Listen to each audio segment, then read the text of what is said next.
자, 그래서 먼저 공고를 할 거는 지난번에 얘기한 대로 목요일 날은 출장 가는 관계로 휴강을 하고 보강 계획은 나중에 갔다 와서 세우도록 합시다. 그 다음에 두 번째 숙제 EKU. 여러분들 EKU 어떻게 들어가는지 알죠? 기간은 일주일 3월 17일.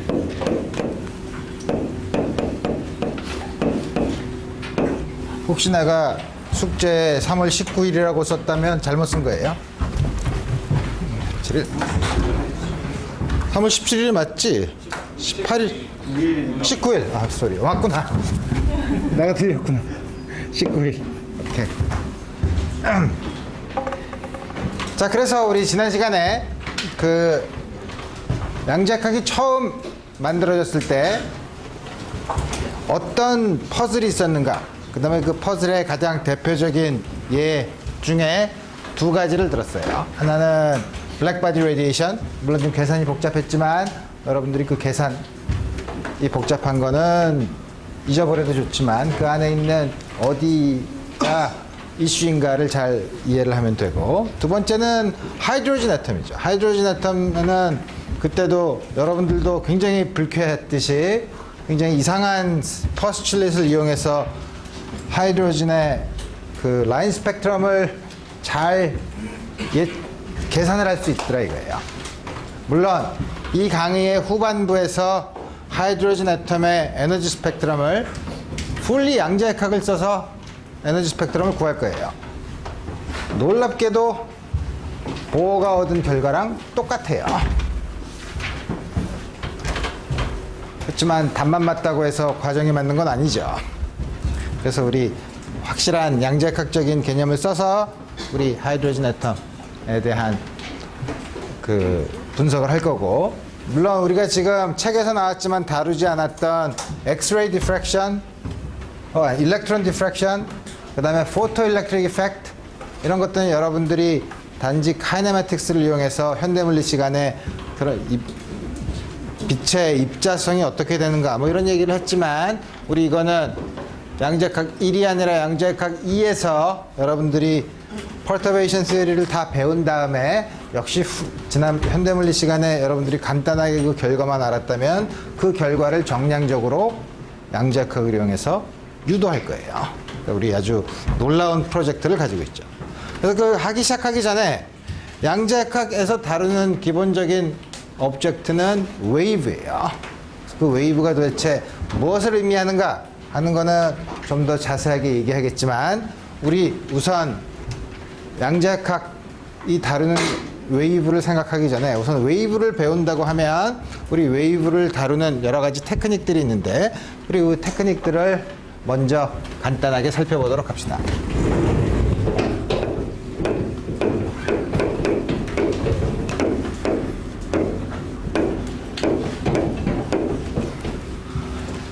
그래서 우리 뭐냐면, 우리 웨이브 오실레이션이라 웨이브면 한쪽에서 다른 쪽으로 이동하는 파동이죠.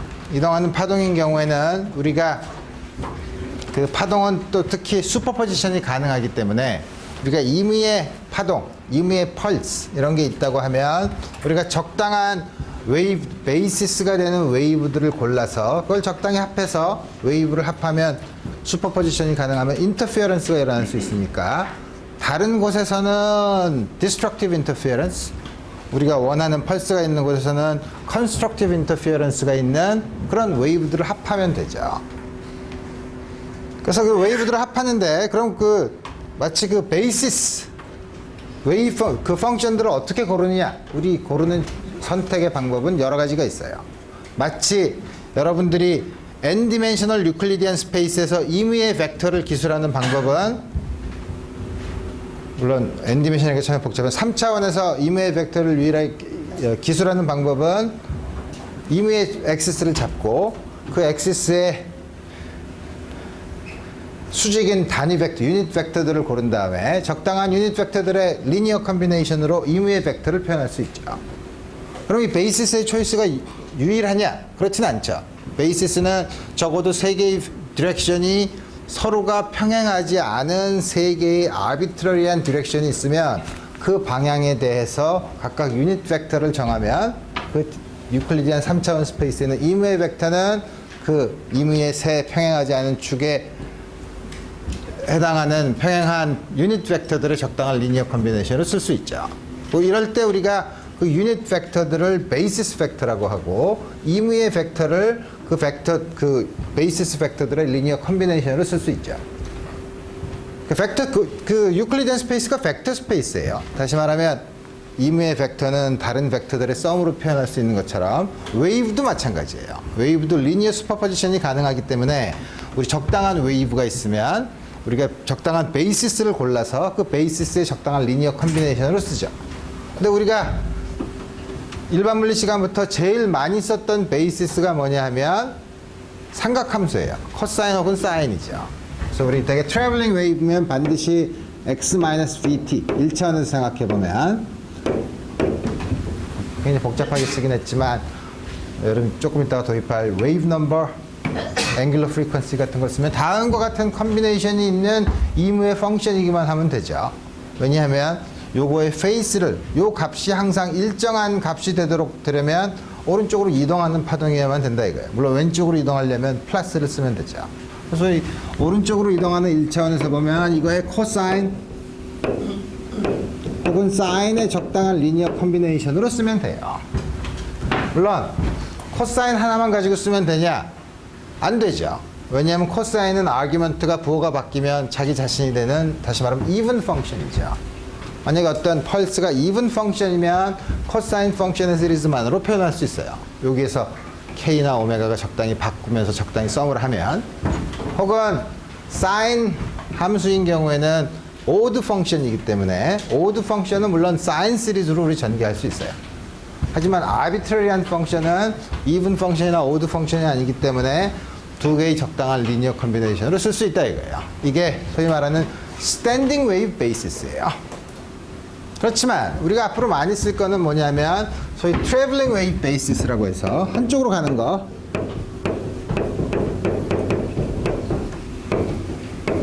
어떻게 쓰냐면 이거에 적당한 리니어 컨비네이션을 쓰면 엑스포넨셜 펑션을 만들 수 있죠. 어떻게 쓰냐면 e to the i kx 마이너스 오메가 t. 물론 이 웨이브는 컴플렉스 넘버예요. 코사인 저 아규먼트 플러스 사인 i 곱하기 사인 이 양인데, 이 양은 그럼 컴플렉스 넘버를 어떻게 우리 기술하냐? 자연계에는 컴플렉스 넘버라는 거 없어요. 자연계에 인피니티라는 양 없어요. 우리가 관측하는 자연계는 전부 다 리얼, 파이나이트한 리얼 넘버들의 컨비네이션이에요. 다음과 같이 쓰는 거는 어떻게 보면 머릿속으로 생각한 인공의 구조물이에요. 혹은 그렇게 생각하기 싫으면 요거의 리얼 파트, 왜냐하면 컴플렉스 넘버의 리얼 파트랑 이미지너리 파트는 각각 리얼 넘버니까 우리 그러니까 이미지너리 파트 혹은 리얼 파트를 골라서 우리가 해석을 한다고 생각하면 되죠. 어쨌든 다음과 같은 베이시스를 골라서 우리 뭐냐면 임의의 웨이브 펑션은 우선 이거 베이시스는 다음과 같이 쓰고 적당한 노멀리제이션 컨스턴트가 있을 수 있죠. 그래서 다음과 같은 우선 간단한 플레인 웨이브에 대해서 그 성질을 살펴보도록 합시다.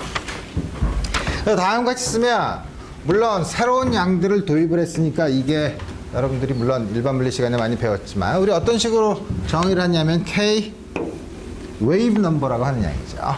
이 파동의 웨이브랭스 람다랑은 다음과 같은 관계가 있고, 그 다음에 오메가는 앵귤러 프리퀀시라고 하는데 이 앵귤러 프리퀀시는 역시 2파이를 period t로 나눈 다음과 같은 양으로 정의를 해요. 물론 오메가는 다시 앵귤러 프리퀀시는 보통 프리퀀시의 2파이를 곱한 양이죠. 그래서 보면 K랑 오메가가 인디펜던트한 넘버가 아니라 오메가는 앵귤러 프리퀀시는 항상 주어진 웨이브 넘버의 펑션으로 주어져요. 다음과 같은 오메가를 앵귤러 프리퀀시를 웨이브 넘버 K에 대한 펑션으로 표시한 식, 이 식을 우리가 dispersion relation이라고 불러요. 이렇게 얘기하면 여러분들이 굉장히 거창한 새로운 걸 배운 것처럼 보이지만 사실 일렉트로마그네틱 웨이브를 배웠을 때 우리가 이런 디스퍼션 릴레이션 중에 간단한 릴레이션 우리가 배웠죠. 뭐냐면 빛의 경우에는 전자기파인 경우에는 오메가는 CK라는 관계가 성립하죠. 뭐냐면 K의 리니어 펑션이기 때문에 이런 경우에는 리니어 디스퍼션 릴레이션을 가지고 있다고 얘기해요. 물론 non-relativistic quantum mechanics에서는 다음과 같은 리니어한 디스퍼션 릴레이션뿐만 아니라 쿼드레틱한 디스퍼션 릴레이션을 보기도 할 거예요. 그렇죠? 우리 다음과 같은 한 예를 들 수 있고.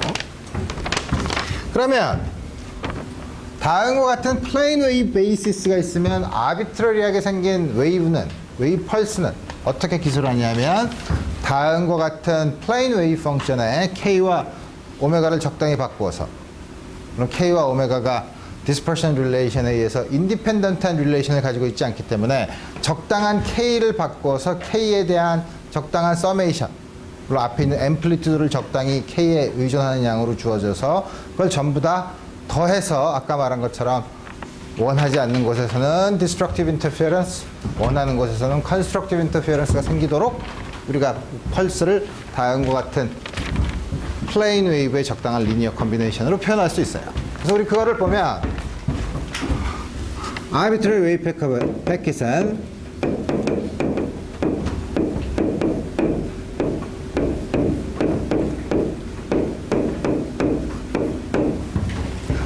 우선 시간 t가 0인 곳에서 타임 이볼루션을 조금 이따가 생각하고 다시 말하면 t equals 0에서 어떤 웨이브 펑션 펄스의 스냅샷을 찍었다고 생각을 해보면 psi x0는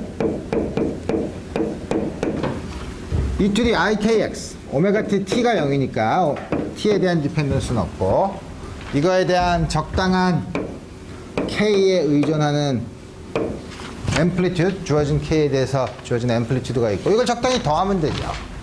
K가 discrete number면 우리가 시리즈로 표현할 수 있지만 K가 continuous variable이기 때문에 리니어 컨비네이션은 인티그랄로 표현하죠. 인티그랄 dk. 물론 K는 모든 가능한 값에 대해서. 그 다음에 적당한 노멀리제이션, 관습상 1 over square 2파이로 써요. 그래서 우리 뭐냐면 요 결과를 쓰면 복잡한 것처럼 보이지만 피지컬 아이디어는 플레인 웨이브의 적당한 리니어 컨비네이션을 한다는 거예요. 각각의 주어진 K 컴포넌트에 대해서 앰플리튜드를 각각 달리해서 우리가 원하는 곳에서만 컨스트럭티브 인터피어런스가 생기도록 만드는 거죠. 다음과 같이 쓰지만 그러면 주어진 웨이브 펑션이 있으면 AK를 구할 수 있냐? 구할 수 있어야 되죠. AK를 가지고 이걸 만들면 반대로 psi x가 주어진 다시 말하면 웨이브 넘버 K 컴포넌트를 가진 요 엘리먼트 앞에 붙어 있는 코에피션트를 구할 수 있냐? 구할 수 있어요. 여러분들이 이걸 많이 봐왔을 테지만 수립물리 시간에도 공부를 했지만 다음과 같은 식을 우리가 퓨리에 트랜스폼이라고 얘기하죠. AK의 퓨리에 트랜스폼 다시 말하면 e to the ikx를 곱해서 적분을 하면 퓨리에 트랜스폼을 얻어요.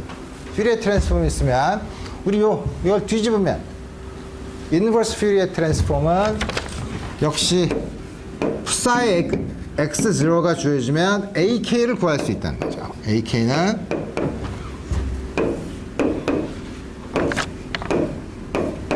x0 e to the minus ikx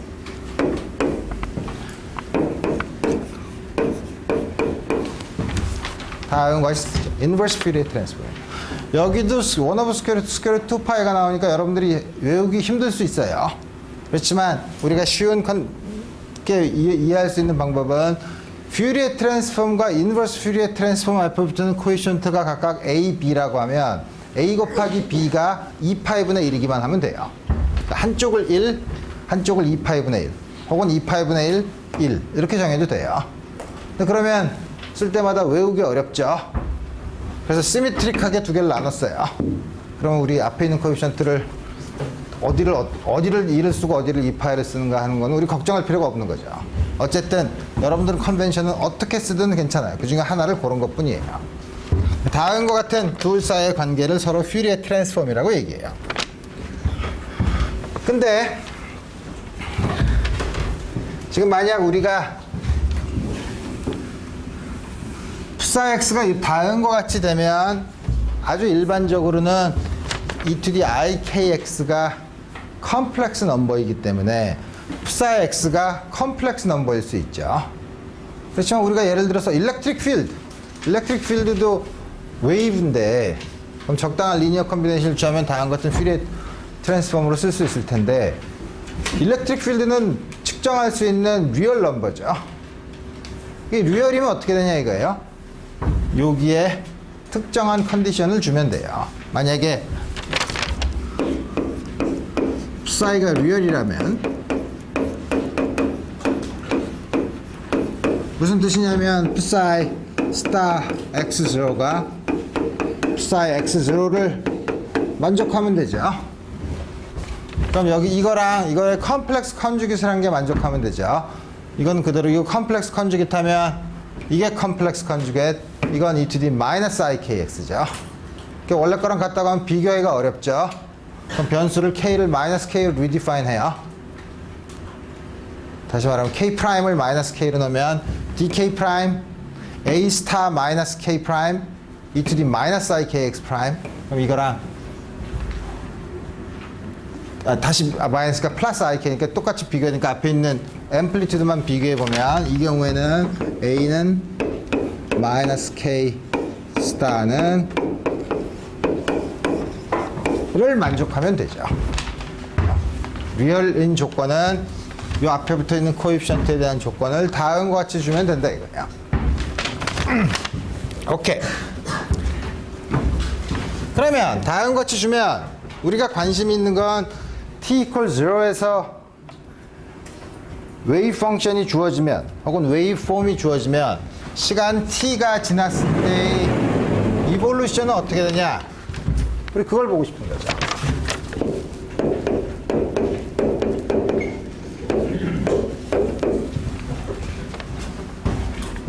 어떻게 주어지냐면 psi xt는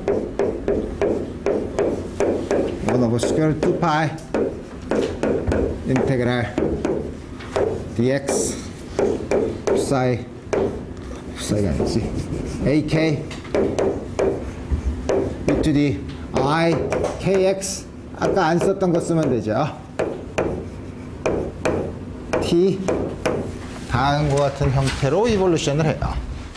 물론 여기에 오메가가 리니어 디스퍼션을 가지고 있습니다. 다시 말하면 일렉트로마그네틱 필드처럼 오메가 ck라고 하면 k를 앞으로 묶어내면 kx로 묶어내면 x-vt의 형태로 주어지죠. 우리 다음 같은 그렇지만 오메가가 일반적으로 k에 리니어하지 않으면 웨이브의 쉐입이 이게 만약에 e to the kx x-vt의 형태면 요 페이스가 항상 일정하게 움직이는 값은 같기 때문에 항상 똑같은 쉐입을 가지고 리니어 디스퍼션을 가진 경우엔 똑같은 쉐입을 가지고 파동이 이동을 하지만 이게 만약에 k에 대해서 리니어하지 않은 경우에는 가면서 웨이브가 이동을 하면서 웨이브의 모양이 바뀔 수 있어요. 웨이브 모양 우리 좀 이따 우리 한번 계산해 볼 거예요. 다음과 같은 형태를 일반적으로 쓸 수 있고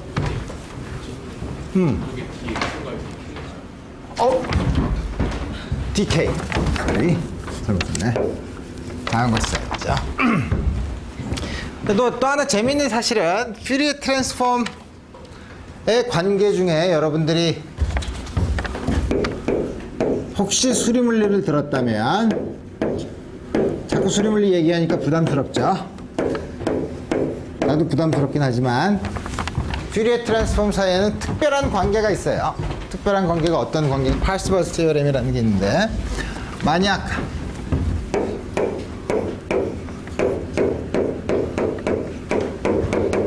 노멀라이즈 돼 있다면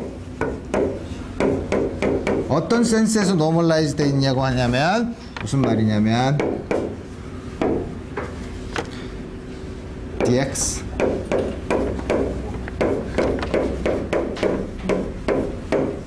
다음과 같이 돼 있으면 psi x0는 일반적으로 컴플렉스 넘버죠. 그러니까 절대값의 제곱을 해서 모든 공간에 대해서 적분해서 1이라면 꼭 1일 필요는 없어요. 파이나이트 하기만 하면 돼요. 파이나이트 하기만 하면 적당히 앞에다 컨스탄트를 붙여서 앞에 크기를 적당히 조절하면 항상 1로 만들 수 있어요. 이게 인피니트가 되거나 0이 되면 문제지만 파이나이트한 값을 가지기만 하면 항상 1로 만들 수 있죠. 그죠? 그래서 우리 다음과 같이 psi가 노멀라이즈 된다고 하면 우리 그런 노멀라이즈 되는 펑션들의 클래스를 스퀘어 인테그러블 펑션이라고 얘기해요. 보면 알죠? 스퀘어를 해서 적분을 해서 파이나이트한 함수들의 모임을 스퀘어 인테그러블 펑션이라고 해요. 다음과 같이 되면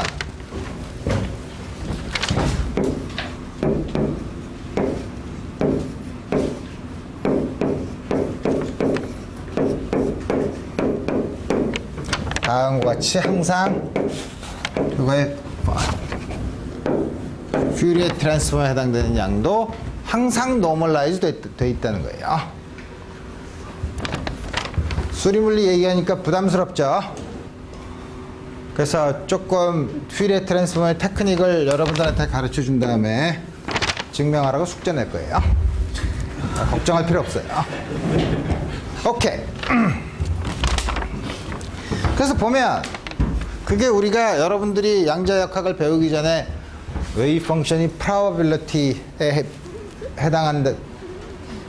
대응한다는 사실을 소문으로 들었을 텐데 헛소문은 아니에요. 근데 보면 만약에 이게 probability라면 굉장히 재미있죠. probability를 이 양은 coordinate space에서의 probability고 퓨리에 트랜스폼을 하면 k 하나는 k에 대한 함수고 하나는 x에 대한 함수예요. 그러니까 퓨리에 트랜스폼에 의해서 둘 사이가 연관되어 있죠. 그럴 때 k 공간, 왜냐면 k에 대해서 적분을 하니까 k 스페이스, x 스페이스 이 두 스페이스를 듀얼 스페이스라고 해요. 왜냐하면 k에 대해서 적분을 하면 x 코디네이트 스페이스에서의 함수가 나오고 코디네이트 스페이스에서 x에 대해서 적분하면 웨이브 넘버 k로 나오니까 우리 그 두 개를 듀얼 스페이스라고 얘기해요. 그래서 그 듀얼 스페이스 무슨 얘기를 하다 그랬지? 그러니까 듀얼 스페이스 사이에 관계가 있는데 우리 이 사이에서 코디네이트 스페이스에서 probability가 1이면 그거에 해당되는 듀얼 스페이스에서 이 양은 플레인 웨이브의 앞에 있는 코에피션트라고 했는데 듀얼 스페이스에서의 probability로 해석할 수 있어요. 그러니까 우리 다음 같은 거는 여러 가지 implication, 소위 말하는 circumstantial evidence만 주는 거지만 우리 다음 좀 더 왜 이걸 probability로 해석하느냐 하는 거, 또 probability에 어떻게 일이 전개되는가 하는 거를 좀 더 자세히 얘기한 다음에 하고 지금 얘기한 거는 그냥 그런 implication이 있다는 것만 이해를 하고 우선 양자역학은 잊어버리고 wave nature에 대해서만 생각해 봅시다. 지금 psi x라는 거는 꼭 양자역학에서 다루는 웨이브 펑션이 아니라 일반적인 웨이브 펑션, 사운드 웨이브에도 좋고 일렉트로마그네틱 웨이브도 좋고 어떤 임의의 리니어 슈퍼포지션이 가능한 웨이브라고 생각합시다. 그러면 다음과 같은 웨이브로 기술되면 웨이브에 여러 가지 특성이 있지만 아까 얘기한 것처럼 슈퍼포지션이 가능하면 여러 가지 인터피어런스 패턴이 나타난다고 하지만 어떤 펄스가 있으면 웨이브를 우리가 만들어내면 그 웨이브에는 intrinsic uncertainty가 있어요. 그래서 웨이브가 있으면 항상 웨이브에는 uncertainty relation이 있어요.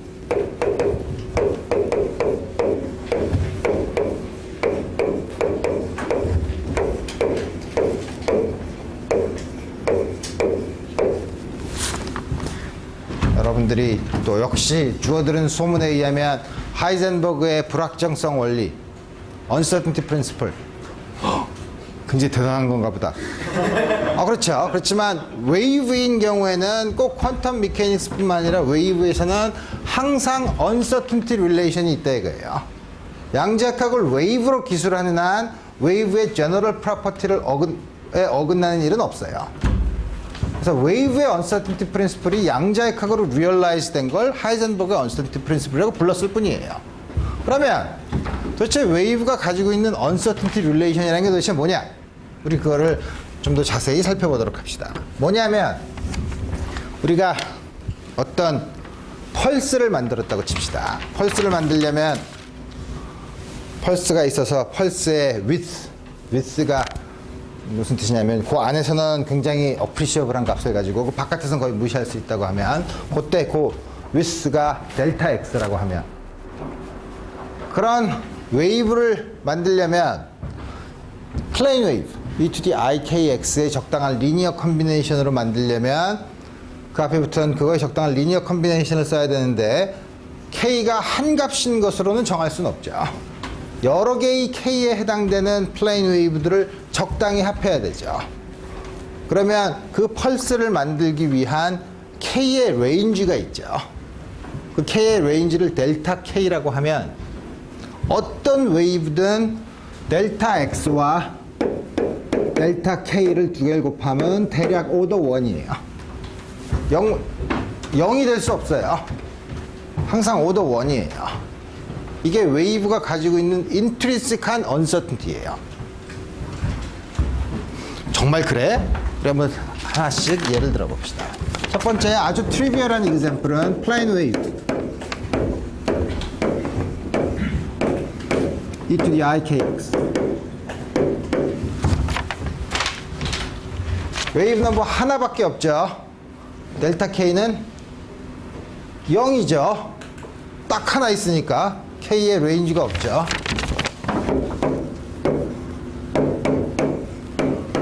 델타 x는 e to the ikx를 생각하기 어려우면 그거의 리얼 파트나 이미지너리 파트를 생각해 보면 돼요. 코사인 kx 코사인 kx는 마이너스 무한대부터 무한대까지 인피니틀리 펼쳐져 있죠. 언서튼티는 델타 x는 무한대예요.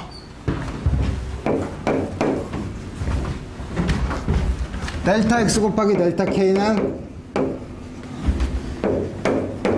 정할 수 없죠. 여러분들이 초등학교, 중학교 때 배웠나? 중학교 때부터 0 곱하기 무한대는 뭐라고 하는 게 있는데 0 나누기 0은 불능이고 뭐 이런 거 있죠. 부정인지 뭔지 하여튼 그런 게 있죠. 이거 정할 수 없죠. 0 곱하기 무한대는 이무의 finite number가 될 수 있어요. 그러니까 이거는 델타 x 곱하기 델타 k를 알기에는 아주 안 좋은 example이죠. 아주 익스트림한 케이스니까. 그렇지만 델타 k랑 델타 x를 우리 생각해 볼 수 있다는 거죠. 그럼 이런 거는 아주 극단적인 경우니까 좀 더 리얼리스틱한 경우를 두 개를 볼 거예요. 첫 번째는 스퀘어 웨이브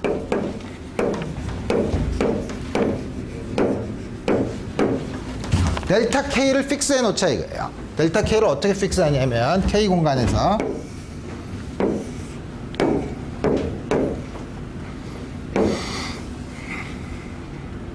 ak를 어떻게 정하냐면 스퀘어 웨이브라는 게 뭐냐면 네모나게 생긴 웨이브라는 거죠. n 0 마이너스 some capital K 뭐라고 쓸까? otherwise 다른 경우 그림으로 그리면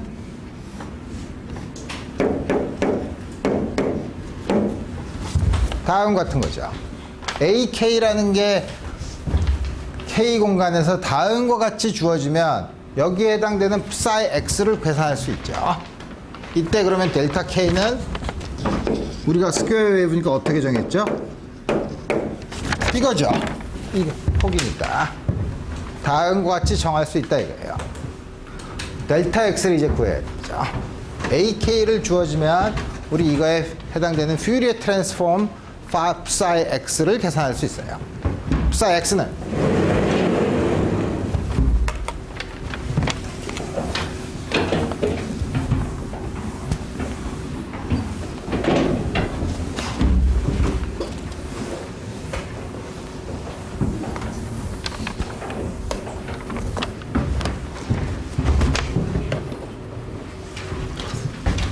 psi x는 x0라고 해봅시다. 1 over square root 2pi 인테그랄 dk 마이너스 무한대부터 무한대까지지만 마이너스 캐피털 K에서 플러스 캐피털 K까지 해서만 0이 아니니까 우리 인티그레이션 레인지를 이렇게 바꿀 수 있죠. AK, constant. 이거 적분하면 되죠. 적분은 쉽죠.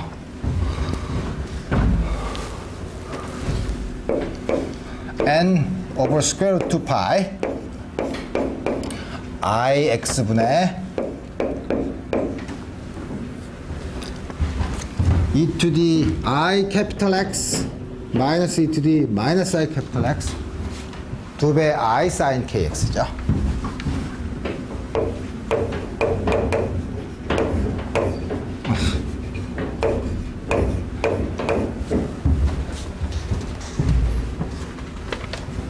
앞에 있는 노멀리제이션 다 잊어버려도 돼요. x에 대한 디펜던스를 보면 x분의 sin kx죠. 분모에 x가 있어서 불쾌하지만 친숙한 함수죠. 왜? 싱글 슬릿 디프렉션 패턴에서 많이 나오는 함수였어요. 우리가 그려보면 앞에 적당히 여기다 k를 곱하고 앞에다 k를 곱하면 기본적으로는 우리 그림을 그려보면 됩니다. x 공간에서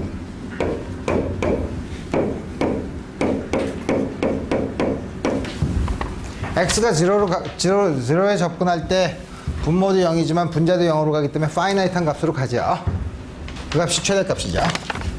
그 다음에 sin kx가 0이 되는 게 반복되면서 앰플리튜드는 x분의 1로 감소되는 거죠.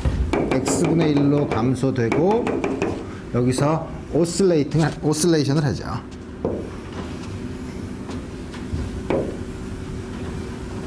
다음과 같은 함수죠. 첫 번째 0가 되는 점이 뭐죠? sin kx가 요 kx가 sin이 뭔가 kx가 파이가 될 때가 처음이 0인가? 그래서 여기서 보면 요 값이 첫 번째 0가 되는 것은 파이. 자, 물론 다음과 같은 거에 델타 x가 얼마냐 라고 얘기하는 거는 굉장히 복잡하지만 뭐냐면 대개 이 첫 번째 패턴이 제일 크기 때문에 첫 번째 패턴에 0이 되는 점 사이의 간격 그걸 우리가 대략 델타 x라고 볼 수 있어요. 델타 x는 그러면 요거 2배니까 2파이. 아까 델타 k가 얼마였었죠? 이렇게 델타 x 델타 k 4파이는 1보다 굉장히 큰데요. 걱정하지 말아요. 문제는 0이 안 된다는 얘기지 되게 오더 1인 숫자면 돼. 대강 오더 한 10 정도 되는 숫자죠. 0이 될 수 없다는 거예요. 델타 x랑 델타 k는 동시에 아무리 줄여도 두 개를 동시에 아주 작게 만들 수 없다는 거예요. 그죠? 이그샘플 하나만 가지고 얘기했으니까 딴 거에는 그렇지 않을까요? 하나만 더 얘기를 들어봅시다. 이게 자꾸 예를 드는 게 여러분들이 불안하죠. 왜냐하면 카운터 에그샘플은 없나? 없어요. 지금 우리 하는 얘기가 어떤 면에서는 계속 브레인스토밍 과정이긴 한데 여러 이제 감을 잡는 경우인데 우리가 많이 보는 밑에 있는 건 쉬운 거고 세 번째는 가우시안 웨이브.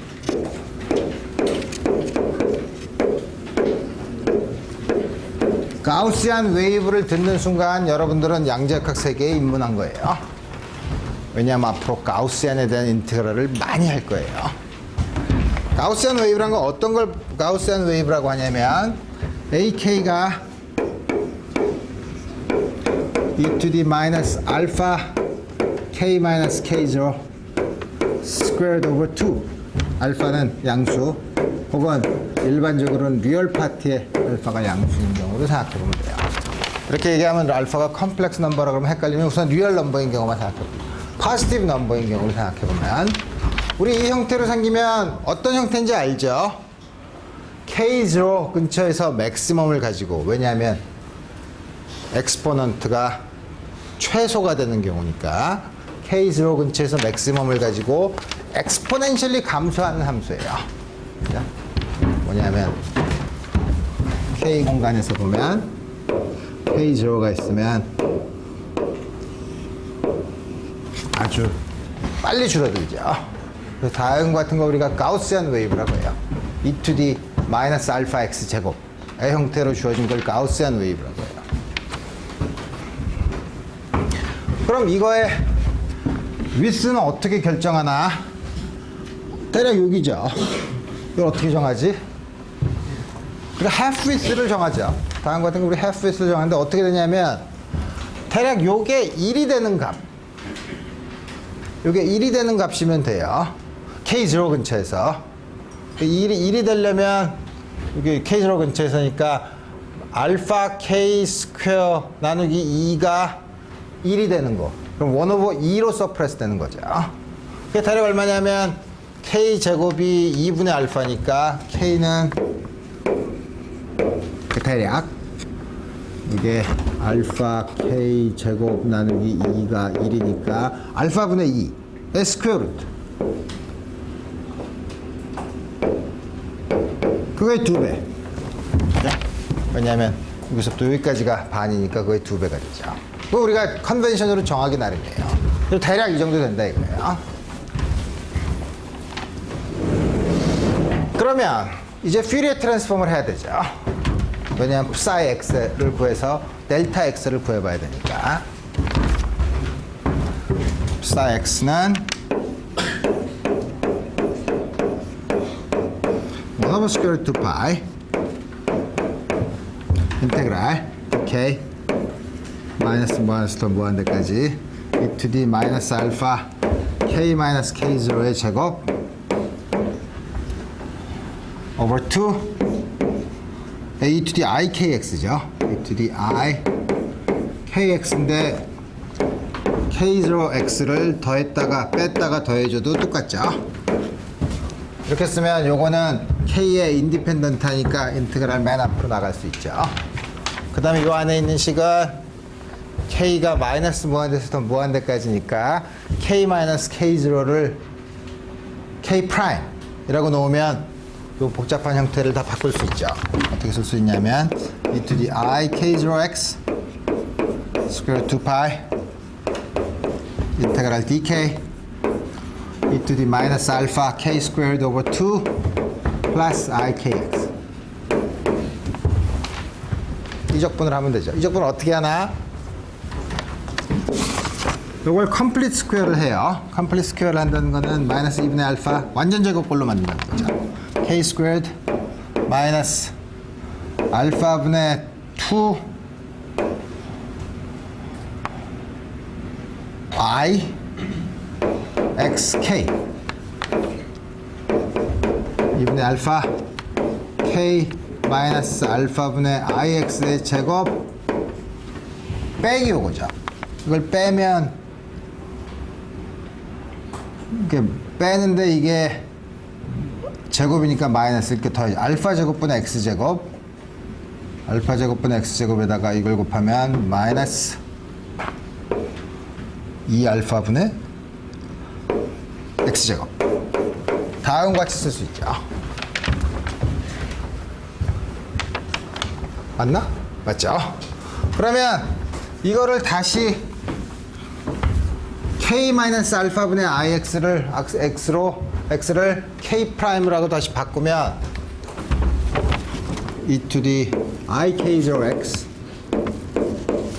e to the 마이너스 2알파분의 x 제곱 스퀘어 2파이 인테그랄 마이너스 무한대에서부터 무한대까지 e to the 마이너스 2분의 알파 k제곱 dk.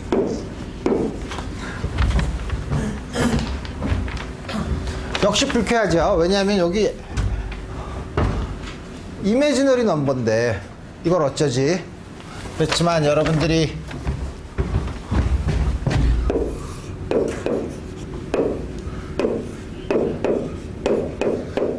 이거는 얼마죠?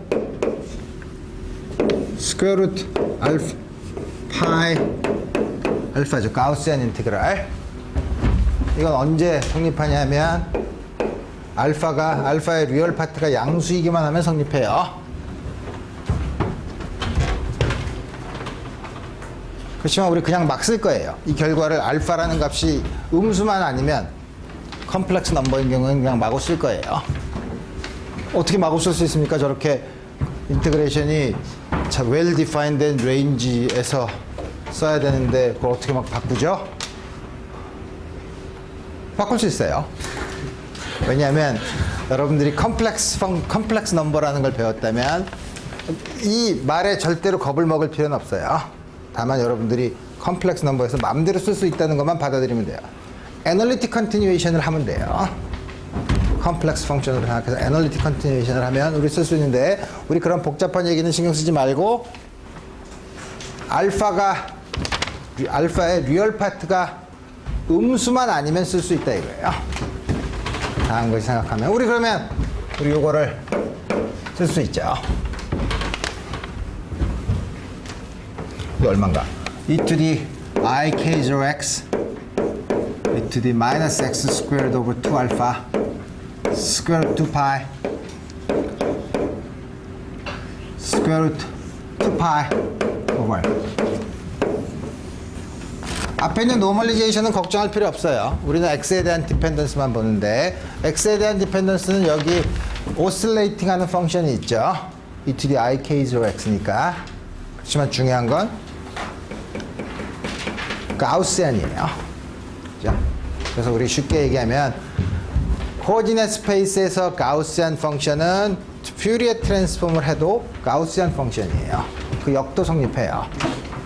K 스페이스에서의 가우시안은 코디네이트 스페이스, 그거의 퓨리에 트랜스폼은 코디네이트 스페이스에서 가우시안이고, 코디네이트 스페이스에서 가우시안은 그거의 퓨리에 트랜스폼인 K 스페이스에서도 가우시안이에요. 그래서 우리 가우시안을 많이 써요. 왜냐하면 어디서 봐도 가우시안이니까. 물론 물리적으로 앞으로 여러 가지 상태 중에 재미있는 상태들 중에 가우시안 웨이브 펑션이 많이 나와요. 앞으로 여러분들이 하모닉 오실레이터, 그다음에 코히어런트 스테이트 뭐 이런 여러 가지를 볼 때 다음 같은 양들은 많이 나오기 때문에 아주 좋은 엑서사이즈로 우리 한번 계산을 해봤죠. 어쨌든 다 계산을 했으니까 우리가 이 복잡한 계산을 한 이유는 뭘 구하기 위해서 그랬죠? 델타 x를 구하려고 한 거예요. 델타 x는 그리면 되죠. 여기 너무 복잡한가? 앞에 있는 오실레이팅 텀 다 필요 없고 가우시안 텀만 보면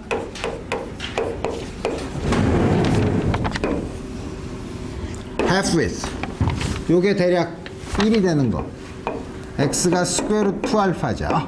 그게 2배면 되죠.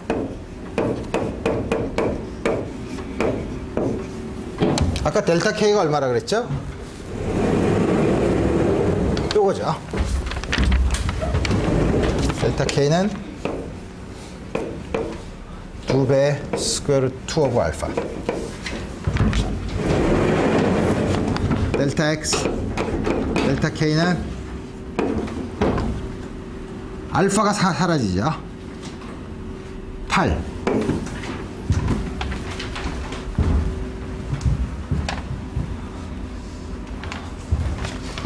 이 숫자를 1이라고 썼다가 어느 때는 4파이라고 썼다가 어느 때는 8이라고 썼다가 굉장히 역시 불쾌하죠. 오더 1이라고 하는데, 그럼 여러분들이 궁금한 게 있죠. 델타 X 곱하기 델타 K가 임의의 웨이브에 대해서 오더 1의 컨스탄트 중에서 가장 작은 값은 얼마냐? 2분의 1이에요. 나중에 증명할 거예요. 왜 2분의 1이 되는지. 좀 더 지금은 엄밀하게 증명을 하지 않은 게 이 레졸루션, 델타 X랑 델타 K를 하는 게, 정의하는 게 아주 뭐냐면 대충 정확기 때문에 자꾸 변하는데, 우리 그거를 좀 더 엄밀하게 정의한 다음에는 그거의 미니멈을 우리 구할 수는 있어요. 우리 구할 거예요. 하모닉 오실레이터를 할 때 이제 우리 구할 건데, 어쨌든 지금 보면 델타 K에 대한 언서튼티를 보면 여기서는 알파가 크면 클수록 훨씬 더 빨리 줄어들죠. 펑션이 알파가 크면 클수록 델타 K는 훨씬 줄어들어요. 알파가 크면 클수록. 근데 알파가 크면 클수록 X 공간에서는 어떻게 되죠? 분모에 있으니까 더 브로드해지죠. 그래서 가우시안을 보면 가우시안이 아니라 일반적으로 그런데 어떤 웨이브 펑션이 코디네이트 스페이스에서 브로드하면 K 스페이스에서는 좁고 반대로 이게 코디네이트 스페이스에서 아주 작으면 K 스페이스에서는 굉장히 브로드해지죠. 왜냐하면 두 개를 곱한 게 오더 1이 되는 컨스턴트가 돼야 되기 때문에 그렇죠. 재미있게도 그 위스를 결정하는 알파의 인디펜던트한 결과로 나오죠. 그래서 우리 드디어 웨이브 펑션이 가지고 있는 intrinsic uncertainty가 있다는 사실을 여러분들이 이제 드디어 점점 감을 잡을 수 있다는 걸 이제 감을 잡을 수 있는 거죠. 오케이. 웨이브의 네이처 중에 다음과 같은 게 하나 있고, 두 번째는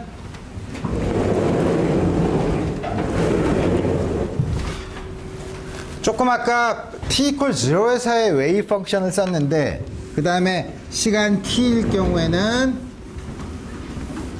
오메가 t를 더 집어넣어서 이볼루션을 한다고 했는데 그 이볼루션을 어떻게 기술할 수 있는지를 그 중에서도 우리 관심 있는 건 e to the I k 플레인 웨이브인 경우에는 이볼루션이 너무나 쉽죠. 근데 그렇지 않고 웨이브 패킷인 경우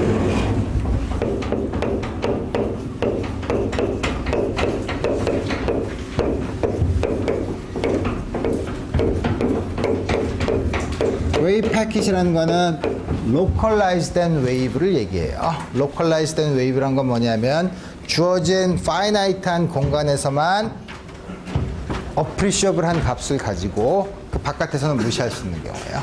그런 경우를 localized wave 혹은 wave packet이라고 얘기해요. 그래서 우리가 어떤 아주 샤프한 펄스를 생각해 봅시다. 어떤 거냐면 조금 아까 본 것처럼 가우시안이라도 해도 좋지만 어떤 K0라는 근처에서 샤프 픽을 갖는 펄스가 있다고 생각해 봅시다.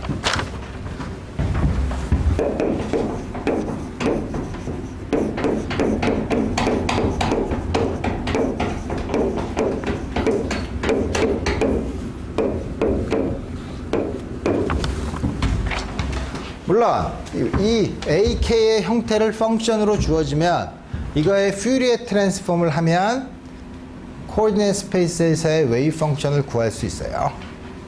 t equal 0에서 이거의 퓨리에 트랜스폼으로 된, 물론 이거는 가우시안이랑 비슷한 가우시안으로 되어 있는 웨이브 패킷이 있을 텐데 그 웨이브 패킷이 시간에 따라서 어떻게 변하겠느냐 하는 거예요. 근데 조금 아까 본 것처럼 e to the I kx 마이너스 오메가 t인데 오메가가 일반적으로 k의 펑션이면 오메가를 k로 나눈 게 velocity죠. 웨이브의 phase velocity인데 그게 k 값에 따라서 오메가가 k에 리니어하면 그 레이쇼가 항상 일정하니까 k 값이 달라도 똑같은 phase velocity를 가지고 있지만 오메가 k가 k에 리니어하지 않으면 페이스 벨로시티가 K에 따라서 다른 값을 가져요. 그러니까 웨이브가 주어진 K에 대해서 웨이브가 전달해가는 속도가 각각 다르죠. 다르면 어떻게 돼요? 더하는 컴포넌트들이 위치가 달라지면 원래 있는 거랑 다른 모양을 가지겠죠. 소위 웨이브가 디스토션을 가질 수 있어요. 그래서 우리 그런 경우는 우리 어떻게 기술하는지 우리 생각해 봅시다. 물론 브로드한 웨이브로 생각할 수도 있지만 우리 특별하게 아주 샤프한 웨이브 패킷이 K 스페이스에서 아주 샤프한 웨이브 패킷을 가지는 경우 우리 이거의 타임 이볼루션은 어떻게 생각할 수 있는지 봅시다. 그걸 보면 오메가 K는 우리 다른 웨이브는 신경 쓸 필요 없고 K0 근처에서의 behavior만 보면 되죠. 그러니까 다시 말하면 여기서 deviation K-K0가 굉장히 작은 경우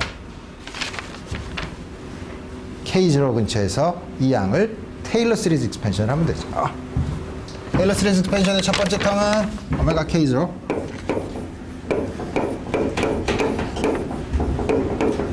테일러 시리즈 그렇죠. 오케이. K0가 0인 곳에서의 테일러 시리즈를 맥클로린 시리즈라고 하는데 우리 그럼 구별하지 말도록 합시다. K가 K0 테일러 시리즈 익스펜션 k 스퀘어드 k가 k0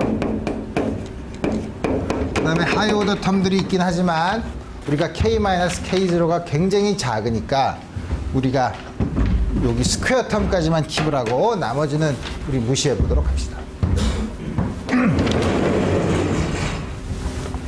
그러면 우리가 관심 있는 거는 이거를 퓨리어 트랜스폼을 하면 e to the i kx 마이너스 오메가 t의 컨비네이션으로 들어올 텐데 이 양은 그럼 어떻게 쓰냐 하면 여기다 오메가를 집어넣으면 되죠. k0x 오메가 k0t 플러스 k-k0 x d 오메가 dk 여기 k가 k0인데 쓰면 자꾸 귀찮아지니까 우리 요거는 k가 k0에서 이밸류에이트 했다고 생각하고 표현을 간단히 하고 마이너스 1/2 여기도 마이너스 썼지 k-k0의 제곱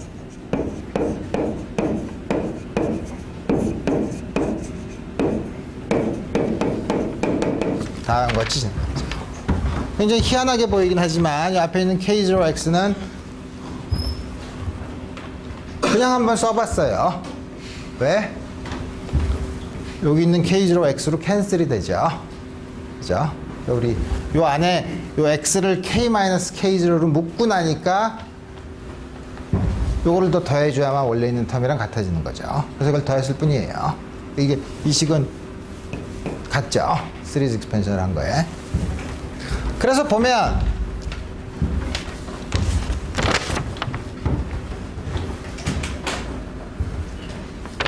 그 다음에 뭐냐면 이거를 k에 대해서 적분을 할 거예요.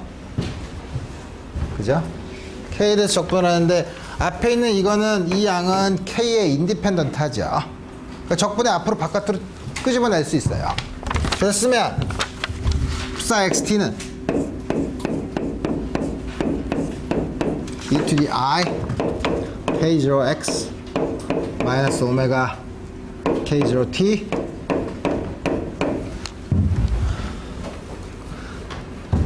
그 다음에 복잡한 적분이죠. k-k0를 q라고 놓읍시다. 그러면 인테그랄 1/스퀘어 2파이 인테그랄 dq a k니까 k는 q 플러스 k0죠.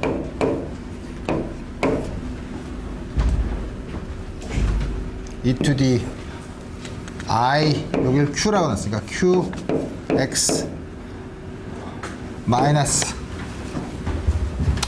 자꾸 다 쓰려니까 너무 귀찮죠. 어떻게 할까? 요거를 vg 요거를 베타라고 놓읍시다. 그룹 빌러시티라고 정의한 양이에요. vg라고 놓고 어쨌든 컨스탄트죠. k0에 x-vgt 단지 그냥 간단히 놨을 뿐이에요. 마이너스 2분의 i q 스퀘어드 베타 t 드디어 인테그랄 폼을 썼죠. 이제 할 일은 계산만 하면 돼요. 계산하려니까 이것도 q에 의존하고 q에 의존하는 a의 함수의 양을 형태를 모르는데 이걸 어떻게 적분하지? 우리는 다만 a가 k0 근처에서 샵픽을 가지고 있다는 얘기만 했죠. q로 바꾸면 q가 0 근처에서 샵픽을 가지는 거죠.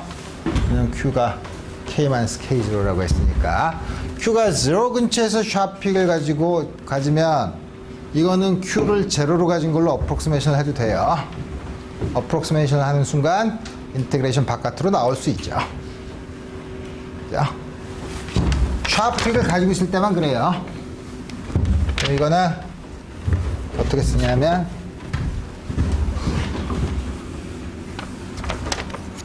AK0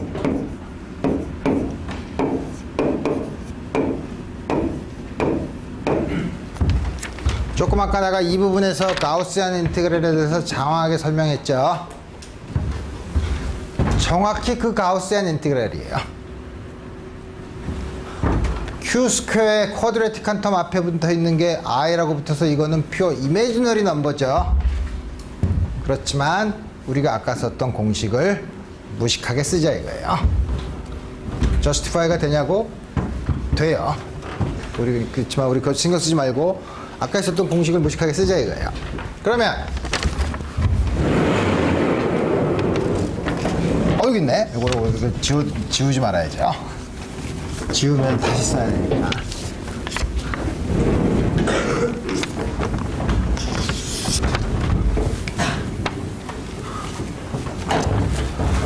그래서 우리 계산을 하면 복잡하긴 하지만 우리가 계산 결과는 항상 계산이 복잡하면 그 결과가 단순하게 나오면 정말 행복하겠지만 그렇진 않아요. 그렇지만 우리 계산을 일단 칼을 뽑았으니 해야죠. 이거 어떻게 한다 그랬죠? 아이디어는 엑스포넌트를 컴플리트 스퀘어를 하면 되죠. 컴플리트 스퀘어를 해봅시다.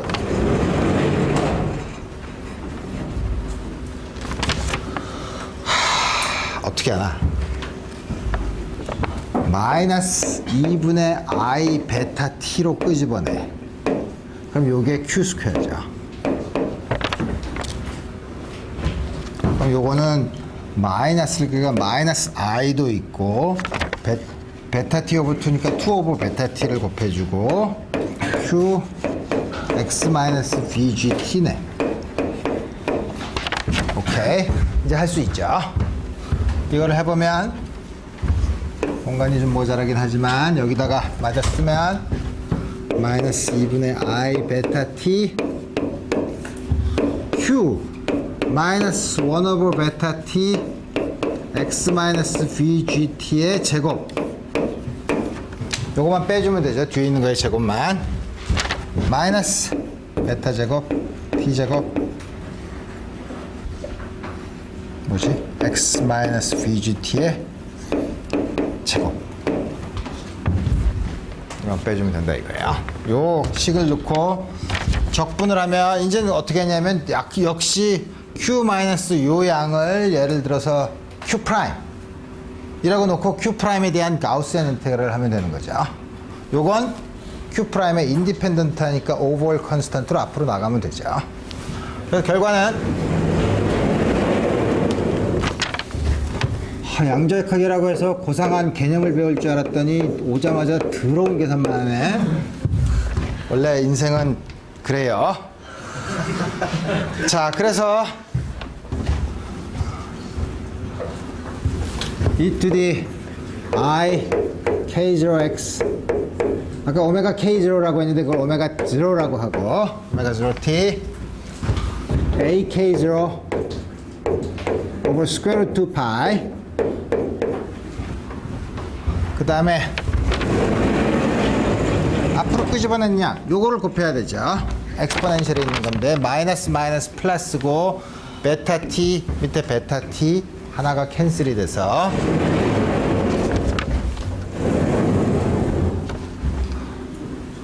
e to the 마이너스 i 플러스 i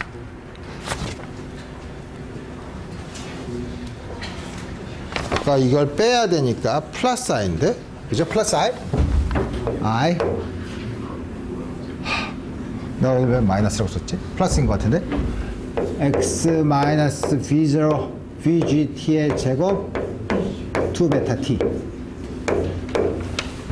앞에 i가 붙어 있어서 복잡하죠. 요게 없으면 가우시안일 텐데 이러니까 rapidly oscillating 하는 텀이에요. 나머지 텀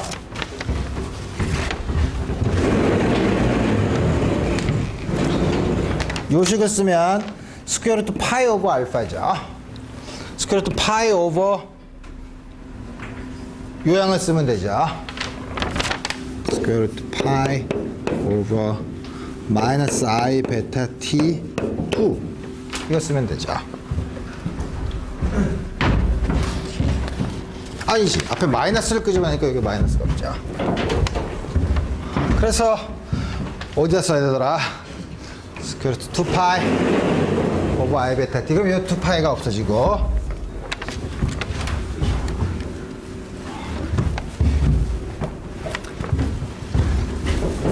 스퀘어 루트 I 베타 t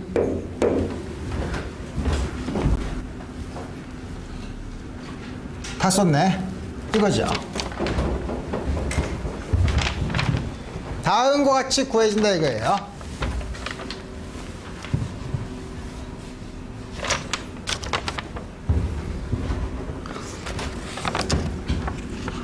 그러니까 보면 다음과 같이 물론 계산을 했을 때는 베타가 0이 아닐 때를 가정하고 계산을 했어요. 그죠? 베타가 0이면 이런 거 이상하죠? 베타가 0이 아닙니다. 베타가 뭐였죠? 오메가에 대한 세컨 데리버티브를 k에다 k0를 집어넣은 거예요.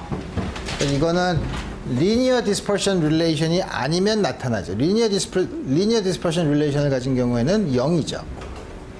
그러니까 리니어 디스퍼션을 가지 않는 경우에는 다음과 같은 베타 텀, 오메가를 k에 대해서 2번 미분한 텀 때문에 이거는 물론 오실레이션을 하지만 요 안에 있는 게 일정한 곳이면 x가 그룹 velocity g로 가는 걸로 일정한 걸로 가더라도 t가 점점 커지면 웨이브 펑션이 점점 브로드해져요. 그죠? 그 다음에 노멀리제이션도 t가 점점 커지면 이거 앞에 있는 건 노멀리제이션이니까 노멀리제이션이 스퀘어 루트 t로 줄어들어요. 그러니까 퍼지면서 줄어들죠. 그죠? 다음과 같은 형태를 가지게 된다 이거예요. 그래서 뭐냐면 리니어 디스퍼션이 아닌 경우에는 웨이브가 처음에 주어진 것에서 이볼루션을 하면 웨이브의 쉐입이 바뀌어요. 그럼 우리 다시 그러면 리니어 디스퍼션이 있는 경우는 어떻게 될까요? 계산 결과가 마음에 그러면 전혀 성립을 하지 않네. 그러니까 리니어 디스퍼션인 경우에 쓸 수가 없네. 가 아니고 우리가 다음과 같은 컴플리트 스퀘어를 할 때 이렇게 집어넣기 때문에 그래요. 그러니까 그걸 하기 전에 여기서 이걸 0으로 놓으면 되죠. 여기서 이걸 0으로 놓으면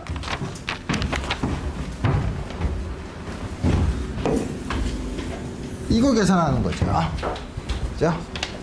앞에 적당한 컨스탄트가 있고 그럼 어떻게 되냐면 사인은 대략 AK0 스퀘어 2파이 e to the i k0x 마이너스 오메가 0t ik x 마이너스 vgt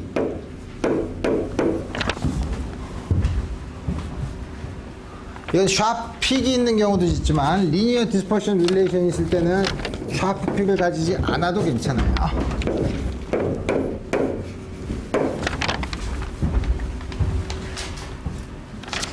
이 리니어 디스퍼션인 경우에는 특징이 뭐냐면 앞에 오실레이팅 하는 페이스가 있어요. 이 페이스가 일정한 지점이 어디죠?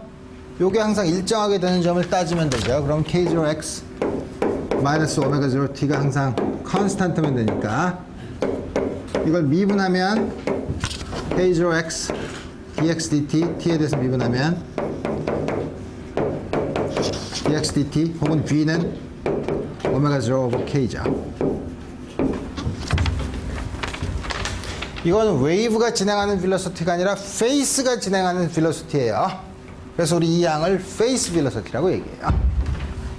실제 인포메이션은 웨이브의 쉐입이 어떻게 진행하는가는 요거로 결정이 돼요. 이 함수는 k에 대해서 적분하면 요거의 함수죠. 그러니까 이 양은 어떻게 될지 모르지만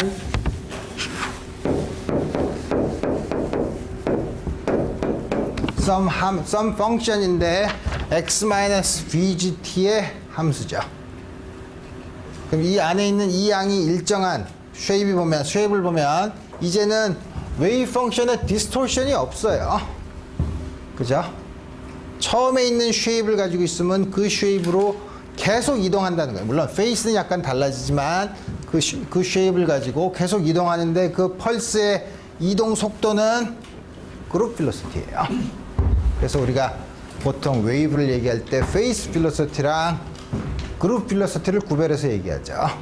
앞에 있는 페이스가 전달되는 거, 실제 인포메이션이 전달되는 그룹 필로시티로 우리 구별해서 얘기해요.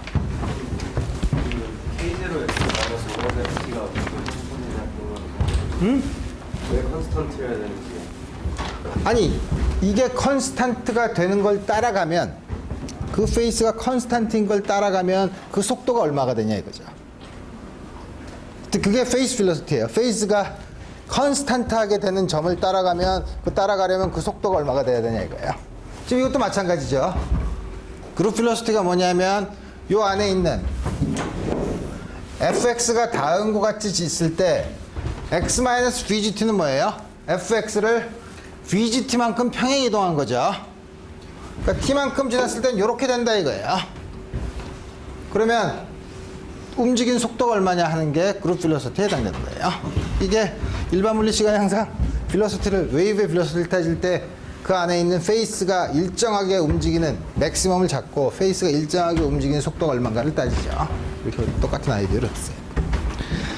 자, 이 정도로 하면 여러분들의 머리를 충분히 복잡하게 했으니 우리 웨이브에 대한 리뷰는 이 정도로 하고, 여러분들이 수리물리 시간 혹은 다른 곳에서 퓨리에 트랜스폼에 대해서 여러 가지 얘기를 우리가 배운 백그라운드가 있으니까 이 정도로만 하고 끝내겠어요. 이제 드디어 양자역학으로 들어가야죠. 자, 프라임 5분 정도 남았는데 5분 정도에 양자역학에서 가장 중요하다면 중요하고 가장 단순하다면 단순한 거예요. 뭐냐면 이 웨이브 펑션, 양자역학에서는 어떻게 기술할 거냐는 거예요. 나한테 하는 얘기 아니지? 오케이. 그래서 뭐냐면 지난번에 본 것처럼 마이크로스코픽한 곳에서는 인터피어런스가 있다는 거죠. 그래서 우리 인터피어런스는 일렉트로마그네틱 웨이브에서 많이 봤어요. 뭘 봤냐면 더블 슬리드 익스페리먼트. 빛이 들어오면 일로 들어오는 거랑 인터피어런스를 일으켜서 밝은 곳이 있고 적은 곳이 있죠. 그게 우리가 잘 아는 일렉트로마그네틱 웨이브의 웨이브 네이처로 얘기하죠. 근데 플랑크나 아인슈타인의 포토일렉트릭 이펙트의 아이디어에 의하면 이런 일렉트로마그네틱 웨이브는 무수히 많은 포톤으로 이루어져 있다고 얘기하죠. 그럼 무수히 많은 포톤이 지나가네. 그 포톤이 입자인데 이렇게 다음과 같이 인터피어런스를 하나?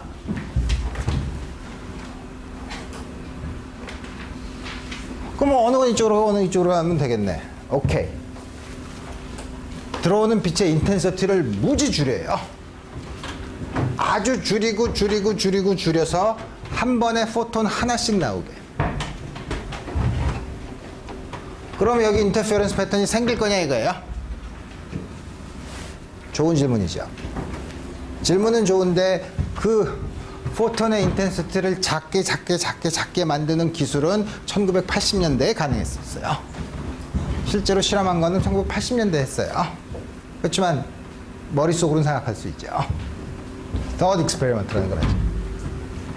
반면에 똑같은 실험을 그럼 전자 가지고 해요. 일렉트론을 하나씩 쏴요. 일렉트론은 운동량이 있죠. 그러면 그 일렉트로마그네틱 웨이브에 람다가 있으면 나는 사실 드브로이 웨이브라는 건 그냥 적당히 만들어낸 거지만 어쨌든 대략 플랑크 상수를 모멘텀으로 나누는 요 정도 되는, 만약에 일렉트로마그네틱 웨이브로 했다면 모멘텀을 적당히 맞춰서 그거에 해당되는 웨이브랭스가 우리가 썼던 일렉트로마그네틱 웨이브랑 똑같도록 만든 다음에 일렉트론을 실험하면 두 개의 실험을 비교해보자 이거예요. 포톤인 경우 하나씩 쏘면 둘 중에 하나에 지나가겠죠. 혹은 지나가서 대부분은 벽에 막히죠. 통과해서 여기 하나 툭. 있네. 전혀 인터페런스 패턴처럼 안 보이죠. 또 계속 보내면 여기 하나 툭. 여기 하나 툭. 툭. 지나간 게 100만 개 되면, 1000만 개 되면, 1억 개 되면 포톤이 점점 쌓인 걸 보니까 어디는 하나도 안 쌓이고 어디는 많이 쌓이더라 이거예요.